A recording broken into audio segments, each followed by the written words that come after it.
Mukhang na-brainwash na nga ho guys ng tuluyan itong si Super Ate Amy Marcos. Mukhang nasulsulan na nga ho malala ng mga Duterte itong si Super Ate Amy Marcos para ho kalabanin ang administrasyon. Well, kung ito ay part ng iyong palabas, hindi ho maganda ang pagbabalanse mo sa mga Duterteñans at sa mga loyalista. Alam mo, Super Ate Amy Marcos, hindi ko alam kung ano yung lumalabas sa bibig mo, kung nabagok ba yung utak mo.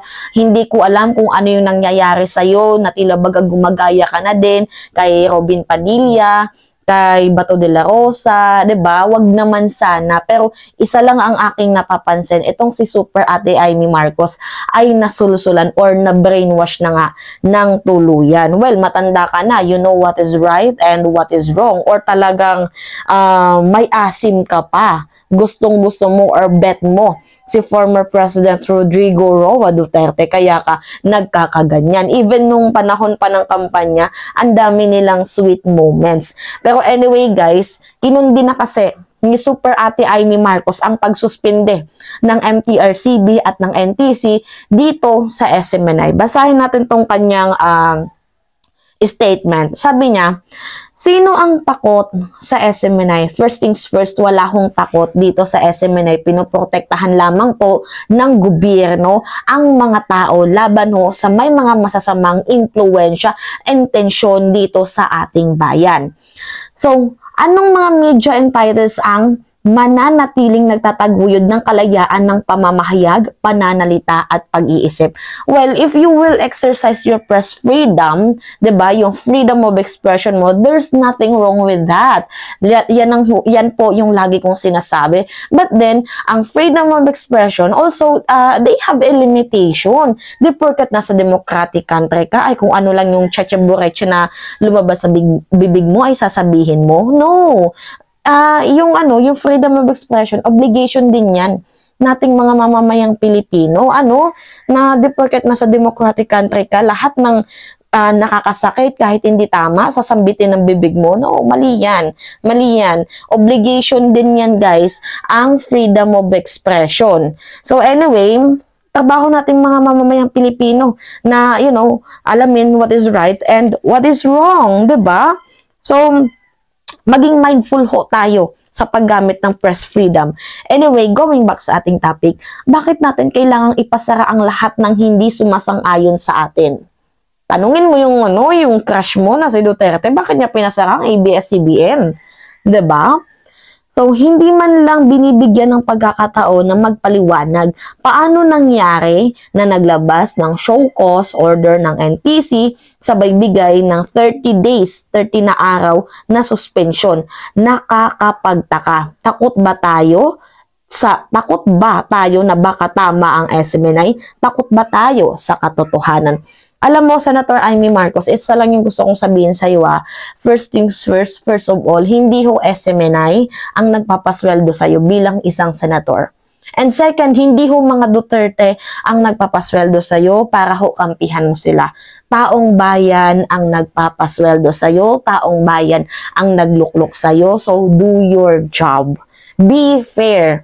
Okay lang naman na maglathala ka ng kung ano yung nararamdaman mo, pero be balanced. Kasi you are a senator, mambabatas ka.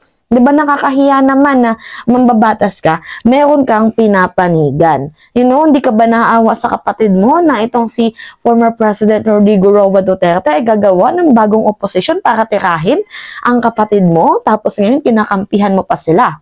Well, I don't take it personally, but ganito kasi yung nagiging nangyayari na guys Nagiging seryoso na sila sa pagtira sa ating administrasyon, kaya ginagamit nila ang SMNI as a black propaganda. Doon sila naglalabas ng katoksikan. Tama ba yun na magpapalaganap ka ng fake news? Tama ba yun na diyan ka magmumura, diyan ka magbabanta ng buhay ng isang tao? Di ba mali yun? So bakit mo kinakampihan? May problema din sa ownership ang SMNI, at yung mga broadcaster ng SMNI ay hindi ho, literal na broadcaster. Hindi ho sila miyembro ng kapisanan ng broadcaster ng bansang Pilipinas. So, nagtataka ako ano yung pumasok sa isipan mo na bakit kinakampihan mo ito. So, guys mambabatas ka, Senator Amy Marcos. Mariin na ibinoto ka ng mamamayang Pilipino, niluklok ka dyan sa pwesto. So, do your job, do your part na maging fair and balanced ka. Kasi hindi naman ata tanga ang MTRCB or NTC. Ginagawa lamang ho nila ang kanilang trabaho. Guys, hindi yun sila basta-basta magsususpend lang na, oy, ayan, suspendido na yan, oy, ayan, suspendido na yan. Meron ho silang nilabag na batas.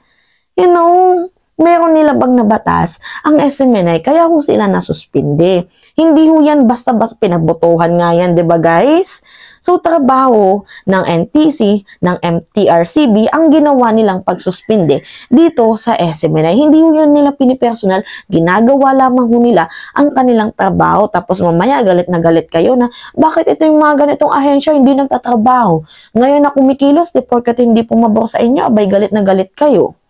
Diba? Mali yun. Mali yung yung pinanggagawa mo, Super Ate Amy Marcos, parang pumapabor ka sa mga nagpapalaganap ng fake news. Hindi ho tama yun. Yung ginagawa mong pagpabor dito sa SMNI at, kinukontra mo ang desisyon ng MTRCB, ng Congress, ng NTC, kasi lumalabas dyan na pabor ka sa mga nagpapalaganap ng fake news, which is very, very wrong. Diba? Ipagpalagay na lang natin sa sarili na, sa kapatid mo, sa'yo mismo, ginawan ka ng fake news. Matutuwa ka ba? Diba hindi? So, what is your action kapag ginawan ka ng fake news? Siyempre, kukundinahin mo.